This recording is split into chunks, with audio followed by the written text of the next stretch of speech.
Hello, welcome everyone. Welcome. Welcome in everyone. Tap the screen, share the live, get the message out there for everyone. If this is your first time joining, my name is Tina. I am a happiness coach, and my goal is to help others heal. I have a goal of hitting 1 million people to help them heal past trauma, and I do this by sharing my experience, strength, and hope with what I've been through. And I also apply this not only to personal life, but professional life and in business. So my focus today is going to be a little bit more on we're kind of going to jump a little bit back and forth between personal and business. And we're going to talk a lot about change management because there's a lot of similarities and correlations between the healing process, the healing journey, and stuff that you do in business for when you're making changes. So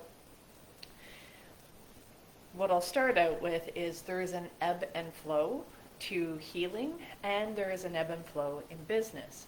And especially when it comes to making changes, that there's a certain process that you need to go through, that you need to follow. Otherwise, there can be what I like to call as a backlash. So when you go and you implement big changes, whether that's in your personal life, your healing process, you do something that's massive and you make a big change, you end up getting this backlash that you will be called to change back to the way that you were instead of the new way that you're trying to make those changes. And I went through this today. Why? Because I made a huge friggin' change yesterday. It took me most of today to kind of figure that stuff out, but and this is the reason why I'm talking about it, because it's like as I screw things up and I'm like, oh, how should I have done that? Oh, okay, now I remember it. Hey, this is great content. So you get to learn from my mess, my mess, really, honestly. So yesterday I did not one but two lives, and they were very sensitive subjects. Hey, welcome. Sorry, it's hard to see. Franker, welcome, welcome.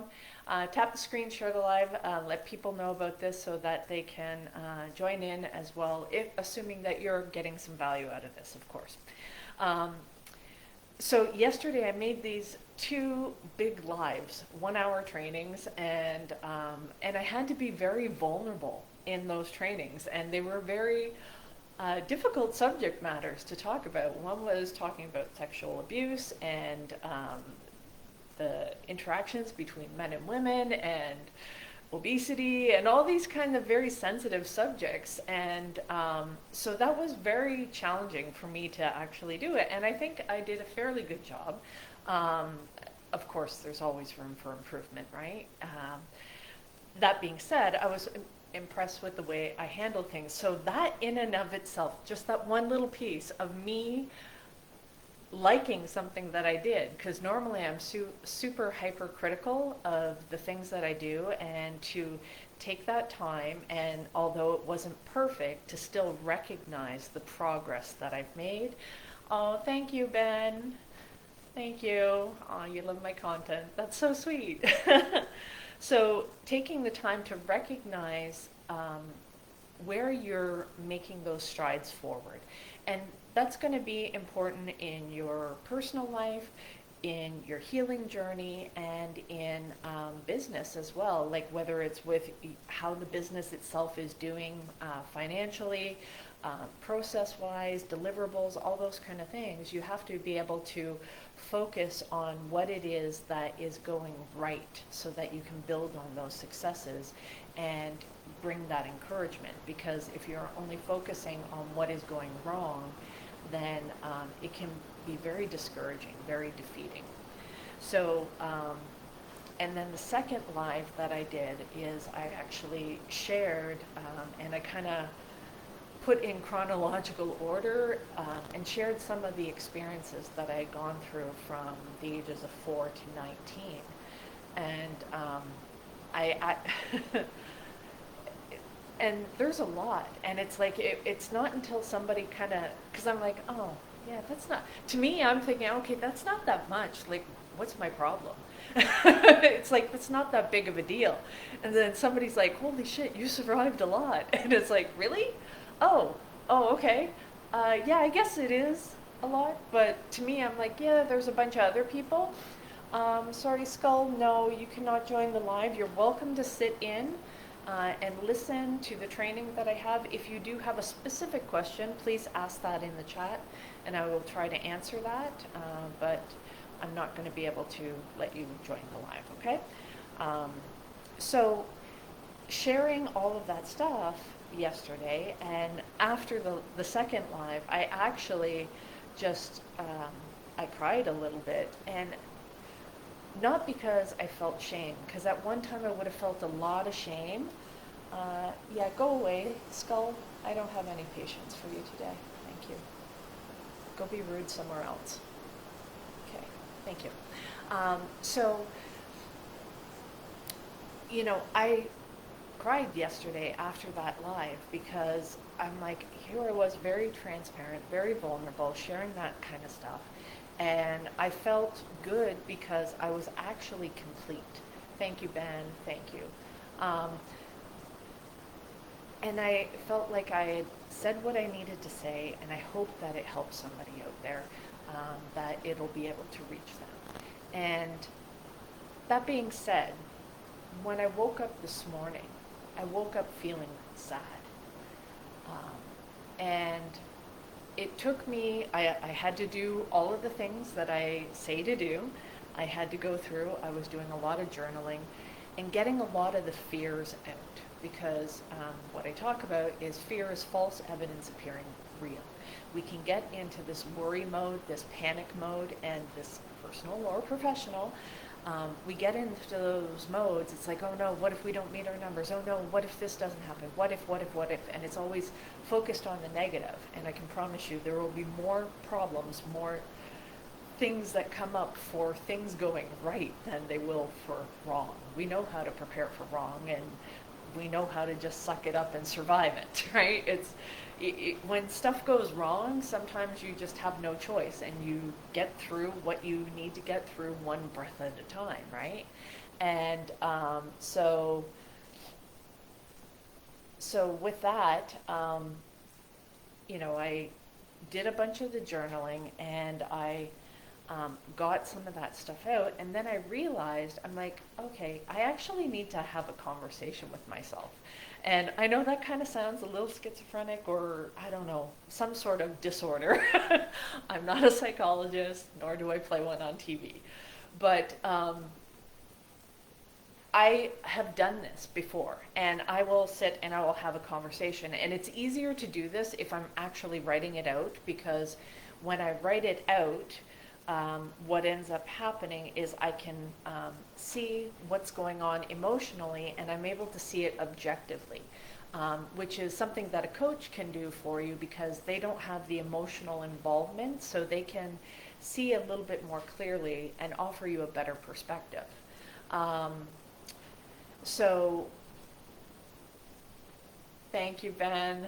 I got a protector in the TikTok. Thank you. So, so I'll have this conversation, and I'll write it out, and I'll say, okay, like as if I was talking with a coach, and I'll say, hey, this is what is going on. I'm feeling this kind of way. And then I can step back and kind of look at it, and I think of it as kind of learning to be your own best friend. And it's like, well, if your best friend came up and they were telling you these kind of feelings, how would you interact with them? And so sometimes, you know, sometimes that is, you know, you're patient with them, and it's like, yeah, man, that really sucks. And other times, and if you're a really good friend, you'll be like, listen, dumbass, no, this is what you need to be focusing on. And it's like, I kind of had that little talk to myself today. Hey, Dana Foley, there we go. So I had this talk with myself today to kind of go, wait a minute, Because sometimes when you get in that sad state, you tend to project these feelings and you project them onto other people, thinking that they're the reason for I feel this way. Whatever it is, angry, sad, anxious, whatever it is. So one of the strategies that I use is I try to eliminate all other options. And kind of like Alex Hormozy talks about, it's you versus you. And a lot of other people talk about this. Anybody who's in entrepreneurship, they know you're not competing against anybody else. You're competing about yourself. Yeah, so when I do that, I eliminate all other possibilities. And it's like I can't point the finger at anybody else. So if I'm only left with just myself to evaluate the situation, evaluate the emotions that I'm feeling, and it's like, okay, if I can't blame this on anybody else and it's all on me, then what was going on with me and focusing only on me in the past 24 hours that could bring up this feeling of sadness that I woke up with. And I realized, I'm like, oh, do you think maybe, possibly, I don't know, just going to throw it out there, that sharing your entire story about the sexual abuse and the violence and the trauma that you went through, your suicide attempt, and that was the second video that you did yesterday, might have left you feeling a little vulnerable, maybe? The fact that you told your story to the world and your experience as a child, when you told what happened the first time, you were threatened to be killed by your abuser, and he meant it. And then when you told the second time, he backed that up with action by getting a rifle and was going to kill you. So, do you not think that you might have a little bit of an emotional reaction by being open and vulnerable and transparent and sharing that story with the world? I'm like, well, you kind of got a point. Geez, I'm kind of pretty smart. You know, I'm like, so when you write this stuff out and you look at it from the eyes of a best friend or a coach or a mentor or something like that, and you look within the last 24 hours, it's like, well, what has gone on for you that would make sense of why you would feel this way? And only focusing on yourself, because we can't control the actions of others. I mean, we can request, we can influence, we can do all kinds of things. You can even downright manipulate. But at the end of the day, the emotions that we feel are largely have to do with what's going on in our own mind. So,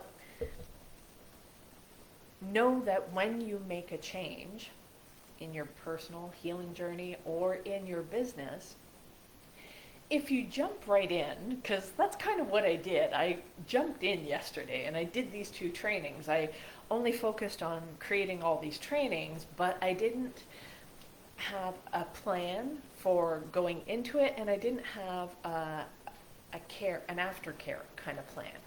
And you actually need that. And any change management person worth their salt actually knows this, that you can't just make the change and expect everybody to adopt it. You have to have a plan in place, you have to have a process that you follow, you have to, I don't want to say conditioned, but you kind of have to communicate properly to prepare people to accept the change, okay? And I didn't prepare myself to accept the change or to really think through the magnitude of what I was changing, what I was doing. I was like, okay, you know what? I'm actually just going to share this story. I'm going to get this out, and I'm going to be more open and vulnerable and see who that helps. And, you know, putting that stuff out there, I forgot to put some of those change management principles into practice so that I could have not such a big backlash. So this goes into the importance of communication in change management. So whether you're having the conversation with yourself, talking yourself through things like I did, and writing that stuff down and kind of seeing it from an objective, non-emotional perspective of why it would make sense for you to feel a certain way. So when you go to make changes in your business, you also, and this is not things that usually businesses will factor into their decision making, is how is this going to emotionally impact the people when we make this change? Now, obviously, if you're making a small change, you don't factor that in, but sometimes it can. It's like, okay, if you're going to restructure your teams, how is that going to impact people emotionally? Are they going to be happy about this change? Are they going to be sad? Who's going to be pissed off about the change? What kind of reactions can you anticipate, right? So you kind of preemptively do this. And the bigger the change, the more communication up front that you're going to need in order for the change to be accepted and adopted, and that they'll be ready for the change when it comes. Because if you just flip the switch, all of a sudden people panic and they kind of go back to their old ways, and they don't implement the system, or they still work off of spreadsheets when they should really be keying things into the system in a certain way. So, and any business that I've been in, and I've been part of some like huge change management stuff, like implementation of SAP in a enterprise-wide company, and that generates over $56 billion in a year. So big project, lots of moving pieces, lots of different departments, divisions, lots of stuff that needs to go on, and there's a lot of work that goes on behind the scenes. The entire time through that, there's also communication. There's internal marketing that has to happen. So you have to create a communication strategy of how you're going to communicate the change. You can't just say things once. You have to say it in multiple different ways, in various formats, no different than marketing for your business online, right? And the different platforms that you're going to communicate on, and the styles of communication that those platforms actually prefer. You have a very different style of communicating on LinkedIn versus Facebook or YouTube or TikTok, right?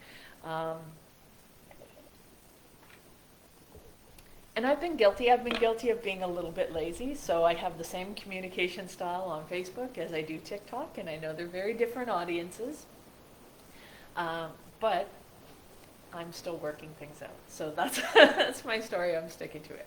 But I obviously do not stream this stuff on LinkedIn, but because I'm still working out how do I tie in the healing aspect, because I really think that this is an important piece that needs to be incorporated in business, even if you haven't been through trauma, because I can promise you there's somebody on your team who has.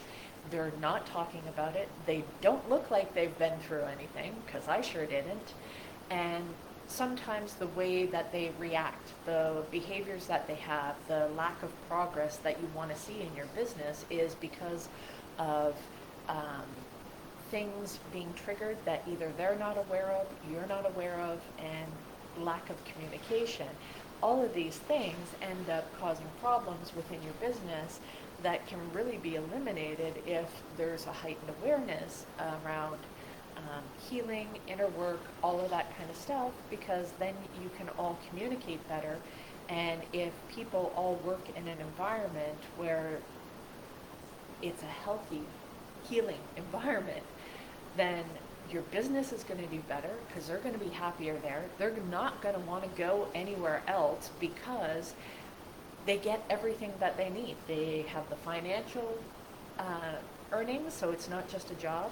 They have the emotional satisfaction of being in a place where they feel valued, where they feel they're important, that the work they do, whether they're the janitor or the CEO, the work they do is important and it's valuable, and that is communicated to them on a regular basis. right? So just because somebody is mopping the floors, I can promise you if that person wasn't doing it, after a while you'd notice.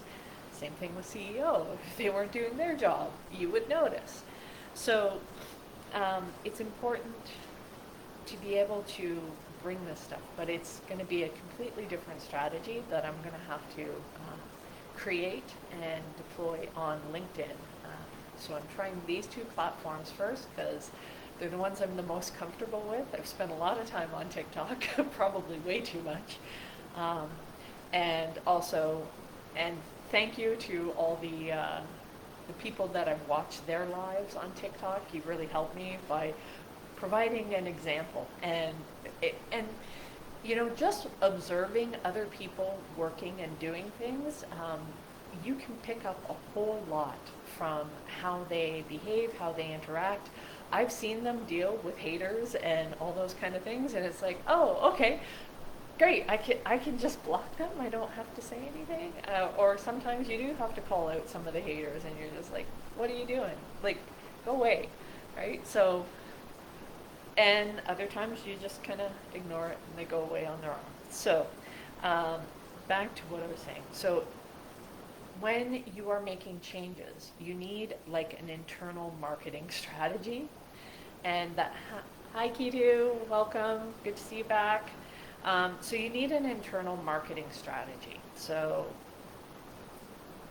with that, you need to understand what kind of message are you wanting to communicate. You need to know what the goal of the message is. What are you trying to communicate? What is the outcome? What do you want somebody to be able to adopt? And this is the same when you're dealing with your own healing journey, okay? The sound quality is excellent tonight. Oh, great. That's good. No, I haven't really changed anything. Maybe it's because the earbuds are charged up fully, I guess. But thanks for that feedback, Mark. I appreciate that. I like seeing regulars coming back. This is really cool. So the messaging, you have to understand what message that you're actually trying to communicate and what is it that you want them to adopt with this new change. You have to show them what's in it for them, why they would want to adopt this change, and you also have to factor in pre-handling objections. What would they not like about the change? What are they going to be concerned of about the change? And then redirecting their focus onto what the benefits are if they actually implement this change. And once it happens, how are they going to feel? What is going to be important to them? And you've mitigated their fears and you've eliminated those and showed them that that's not really a concern, that this is going to be so much better. So you redirect the focus. So how do you apply that when you're dealing with a situation when you're actually trying to heal your own self? It's like, okay, well, what am I going to do? Well, we can start handling some of the things. It's like, okay, let's start with the objections, okay? The concerns of, hey, if I make this change, what if all these bad things happen? So you have to communicate with yourself, what are your worries, what are your fears, what are your concerns about if you do this thing, what are you afraid that's going to happen? So example, when I shared my stuff yesterday, what if people don't like it? What if people think it's too much? All of these things that went on in my head of, what if the stuff I'm telling isn't scientifically proven and factual? And I'm like, well, if I get new information, I will update my opinion. But that was my opinion as of yesterday, and my experience of how I saw things. Now, if I get new information, guess what? Human beings are allowed to change their mind. The way that you thought when you were 10 years old is not the way that you think right now. So as we start to learn more, as we get new information, we are allowed to change our minds. We are allowed to change how we feel about something. once we see that there's a different way, right? That's the whole point of growth. That is the whole point. Because if you don't do that, the alternative is you get stuck in your old ways, and anything that is stuck invites disease, it invites illness.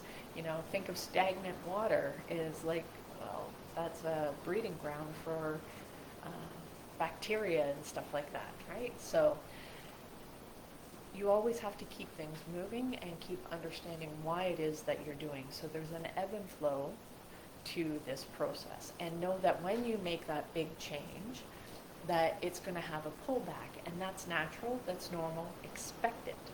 So start by, and if it's a big change, doing little things. Kitu, I know that you're saying things online there, but I am not sure. You're not speaking English, so I can't understand you, hon. So if you're trying to communicate with me, the message is not being received. So always know who your audience is and be able to communicate with them in a way they understand. Huge part of the process of change management. So as you are doing your internal marketing, you actually have to start communicating with the different departments in ways that they understand. So if you're making a change in a business and say you're implementing a new system, maybe there's a department that's like, well, I don't really care because I don't actually work on this system. So example, in the company that I worked in, I was in transport and logistics, and we were implementing SAP. Although it did slightly impact the transport, most of our work was done on the transportation management system. So it didn't really affect them, other than making sure that the connections between the two systems, that when POs came through SAP, that they were still able to flow down into the transportation system, and being able to do all the testing and making sure that they flowed properly, understanding what kind of things stuck, got the order stuck that they didn't flow down into the system. So sometimes it would be stupid date changes, sometimes it would be the cube is too big on the PO and it wouldn't let the order into the system. Little weird things that you'd have to kind of work through that you maybe didn't anticipate. And then the next thing was, once, you know, other departments like warehouse. So the warehouse didn't really have to work on SAP either. They worked on the warehouse management system for the inventory control and all that kind of stuff. But it was important for that kind of stuff and understanding how the different departments communicated with each other. So if I just created one communication message to roll out to everybody, some people aren't going to care about that. I have to actually understand what it is that they actually find important, why they actually need to know about this change, and what's in it for them. So, and what the potential fallout is if they don't actually adopt the change, right? So, not that you're putting up posters going, hey, do this or you get fired kind of thing. It's not that way. But of where it can cause complications for them. And so when you're looking at this from a change management business perspective, it's easier to kind of understand the ebb and flow of it and the communication message of, you know, who is this going to actually impact? How do I communicate with them in a way that it makes sense to them? And then how can you cultivate that message? And you can't just put it out in one format. You can't just send an email because they might not read the email. They're like, yeah, I got a 1,000 other emails, I got to go through them, I'll get back to that. And then they never get back to it. So we had to create different ways to communicate the same message in different formats. So some, we would have posters around the office, and there would be, like, you know, some in the lunchroom by where you get the coffee, and then there'd be some in the cafeteria or the elevators, and it would just be different things. And then, so even those were not enough, then you'd have the in-person communication where you'd have a presentation, we had little huddles, and just would drip the communication out in bits and pieces so that the change wasn't such a shock to the system. because if you make a change very quickly, then it ends up being you have a lot more emotional reaction, a lot more emotional turmoil. So making sure that you factor that in. So when you are actually doing this, you are preemptively handling some of the potential objections. And you're giving them a sense of calm, a sense of peace, that they, they are going to be okay with this change, that it's going to be all right. And helping them feel comfortable with those changes. So sometimes this is a short process, and sometimes this is a couple of year process. It took us quite a while to implement SAP. Not that I was even on any of the huge project management teams. I was part of some of the smaller things within my department. It's such a big organization that it's not where I was at. But I've been in other companies where I do that on a larger scale. So in the previous company that I was in, I was helping another company implement SAP they were implementing it on their side, but we were their third-party logistics provider. So making sure that the systems communicated correctly and that we could still transmit things the way that we used to, and the 210s and the EDI and all those kind of things were still flowing properly the way that they're supposed to. And then when we made our internal system, Keto, please be appropriate. These kind of things of saying that you're sad and that you love me is not being appropriate. So please, if you have questions that you want me to answer for healing, for change management, for business, something like that, that would be appropriate questions, but this is not appropriate. If you continue those things, I will have to block you, and I don't want to do that. So I'm going to communicate to you ahead of time, because I've seen you come back. I'm trying to give you the benefit of the doubt, so please be respectful. Okay? So handling communication, handling change in a way that helps people adopt the change, giving them the benefit of the doubt that they will actually, they want to do what's best for the company. They want to do what's best for the relationship, whatever it is. You yourself, that you, when you're doing your healing journey, you actually want to do what's best for yourself. And so when you're making big changes, know that you have to communicate with yourself. You have to be your own best cheerleader, be your own best champion, best friend kind of thing. That when you go through these changes and you start to open up, you start to talk, you have to anticipate what kind of fallouts. It's like, okay, so even my very first time in therapy where I actually opened up about something I'd never told anybody, and it was really scary, and I was feeling a lot of anxiety, and I remember I had, finally got it out.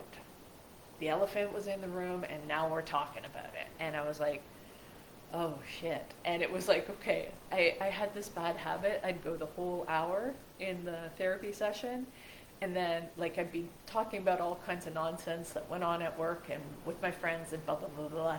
And then the last 10 minutes, I'd kind of open up just this tiny little piece, and I'd kind of say, yeah, and then there was this one other thing that kind of felt really bad, and I kind of share that. But this one time when I really opened up and I actually felt safe enough to share the thing that was holding me back, the thing that was really, really scary, that's, it's very freeing, yet at the same time, you kind of feel like you had your skin peeled off of you and your guts ripped out, and you kind of have to stuff everything back in after therapy, and then I had to drive home. I really liked where I was therapy-wise, because it was at least a half-hour drive, sometimes more if there was traffic, for where I went for therapy. And oftentimes I got that time, and I enjoyed that time to be able to reflect on the things that I had talked about, and I often got a whole lot more insight afterwards. And then I had a whole community that I could communicate with about different things that would come up, and then I would share experiences, so it wasn't just therapists to to client. It was, I had friends that were on a similar journey that we could share what it is that we were going through. Katie has decided she wants to join the live. What's going on, Katie?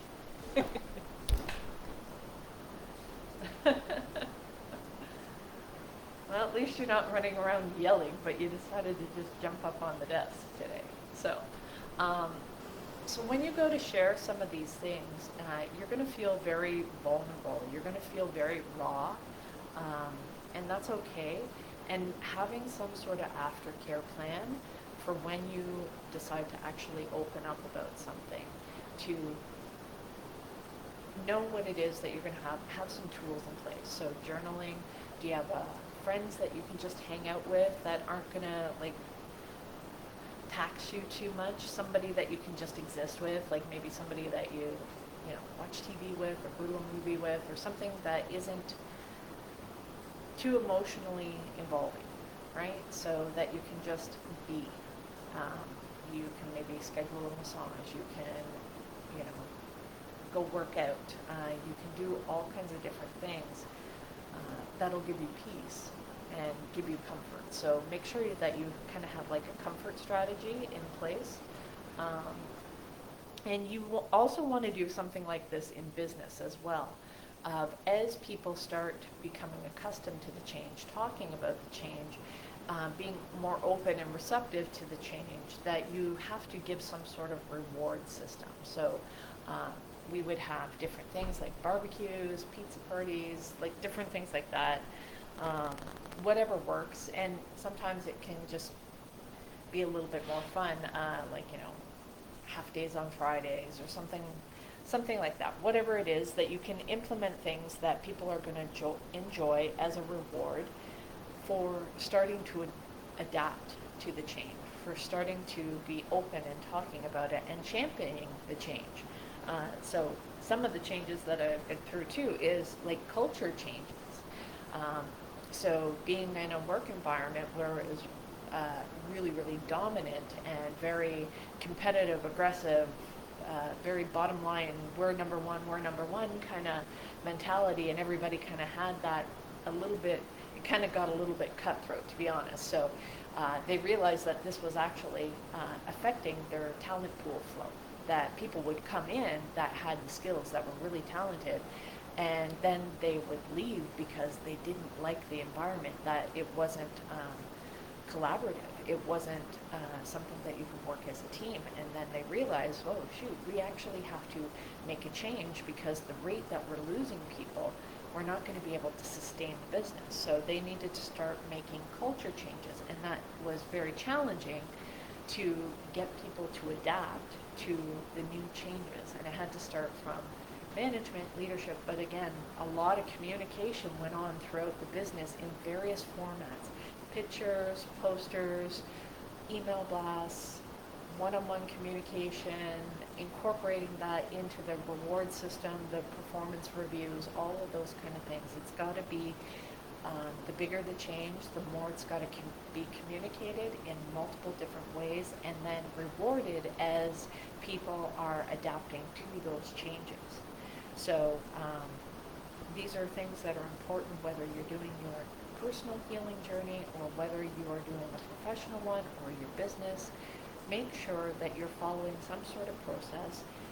Take an internal marketing approach to it, making sure that you cannot over communicate. Make sure you're communicating more than you think is necessary. Especially if you're a male leader, I can promise you need some help with it, get a woman, because women, they use way more words than men do.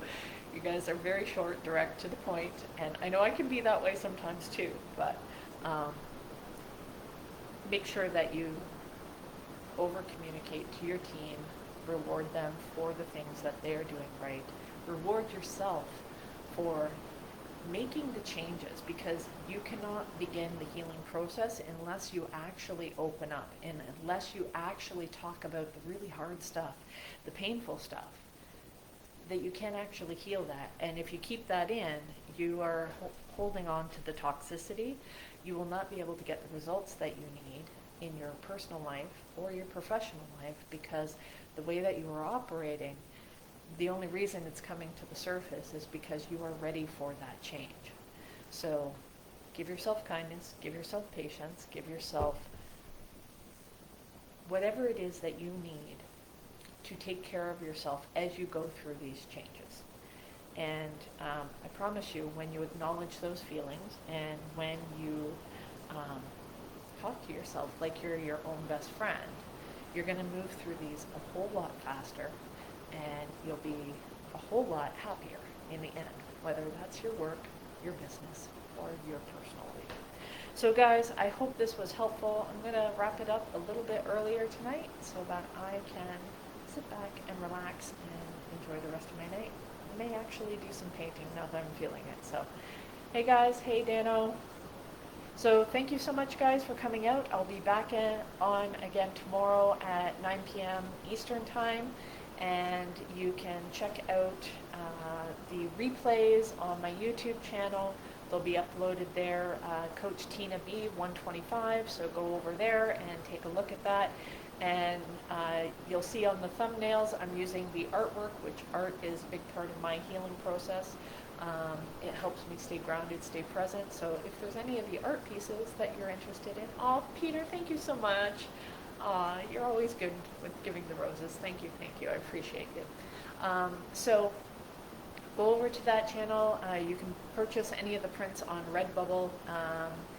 And yeah, so we'll see you again tomorrow night, guys. Have a great night, and we'll talk to you later. Bye.